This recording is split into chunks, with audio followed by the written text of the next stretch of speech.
कैकेयी द्वारा राजा दशरथ से भगवान राम के वनवास का वरदान मांगने के पीछे कारण क्या था? क्या वह मंथरा के बहकावे में आई थीं या फिर वे अपने पुत्र भरत को राजगद्दी सौंपना चाहती थीं? राजा दशरथ की 3 रानियों में कैकेयी उन्हें सबसे ज्यादा प्रिय थी। उन्होंने ही राजा दशरथ से भगवान राम के लिए 14 वर्ष का वनवास मांगा था। यही कारण है लोगों ने कैकेयी को नकारात्मक रूप में देखा है। लेकिन कैकेयी द्वारा राजा दशरथ से भगवान राम के वनवास का वरदान मांगने के पीछे कारण क्या था? क्या वह मंथरा के बहकावे में आई थीं या फिर वे अपने पुत्र भरत को राजगद्दी सौंपना चाहती थीं? इस सवाल का जवाब हम आपको बताते हैं। एक बार देवों और असुरों के संग्राम में देवराज इंद्र ने राजा दशरथ से मदद मांगी थी। उस वक्त राजा दशरथ के साथ रानी कैकेयी भी उनकी सारथी बनकर गई थी। युद्ध भूमि में रानी कैकेयी ने राजा दशरथ की प्राणों की रक्षा की थी, जिससे खुश होकर राजा दशरथ ने कैकेयी से 2 वरदान मांगने को कहा था। लेकिन कैकेयी ने कहा कि वह समय आने पर वरदान मांगेगी। आगे चलकर कैकेयी ने अपने दोनों वरदान दशरथ से मांगे, जिनमें एक श्री राम के वनवास से जुड़ा था और दूसरा कि उनके पुत्र भरत को गद्दी पर बिठाने से। लेकिन ऐसे वरदान कैकेयी न मांगे क्यों? दरअसल राजा दशरथ की रानी कैकेयी राजा अश्वपति की बेटी थी। राजा अश्वपति के राज पुरोहित श्रवण कुमार के पिता रत्न आशी थे। कैकेयी को वेद शास्त्रों की शिक्षा रत्न आशी ने ही दी थी। उन्होंने कैकेयी को बताया था कि राजा दशरथ की कोई संतान राजगद्दी पर नहीं बैठ पाएगी। इसके साथ ही ज्योतिष गणना के आधार पर उन्होंने यह भी बताया था कि दशरथ की मृत्यु के बाद यदि 14 वर्ष के दौरान कोई संतान गद्दी पर बैठी भी तो रघुवंश का नाश हो जाएगा।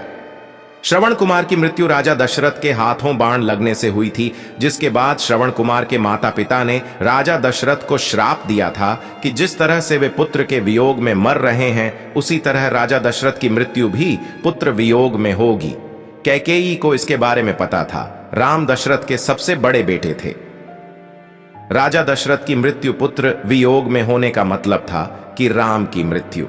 कैकेयी राम से बहुत प्रेम करती थी और उन्हें खोना नहीं चाहती थी, इसलिए उन्होंने राम के लिए 14 वर्षों का वनवास मांग लिया। कैकेयी यह भी नहीं चाहती थी कि राम रघुवंश के नाश का कारण बने और उन्होंने यह वरदान मांगा कि भरत को राज्य दिया जाए। प्रभु श्री राम ने कभी माता कैकेयी को गलत नहीं कहा।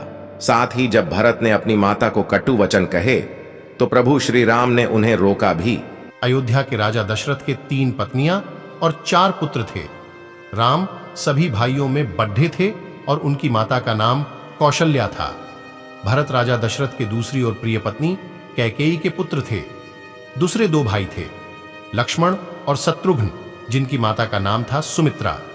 जब राम को एक तरफ राज तिलक करने की तैयारी हो रही थी, तभी उसकी सौतेली मां कैकेयी अपने पुत्र भरत को अयोध्या का राजा बनाने का षड्यंत्र रच रही थी। यह षड्यंत्र बूढ़ी मंथरा के द्वारा किया गया था। रानी कैकेयी ने एक बार राजा दशरथ की जीवन की रक्षा की थी। तब राजा दशरथ ने उन्हें कुछ भी मांगने के लिए पूछा था, पर कैकेयी ने कहा, समय आने पर मैं मांग लूंगी। उसी वचन के बल पर कैकेयी ने राजा दशरथ से पुत्र भरत के लिए अयोध्या का सिंहासन और राम के लिए 14 वर्ष का वनवास मांगा।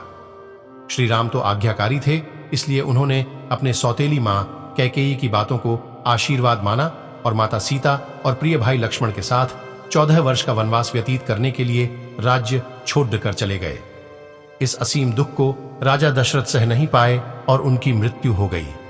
कैकेयी के पुत्र भरत को जब यह बात पता चली तो उसने भी गद्दी लेने से इनकार कर दिया।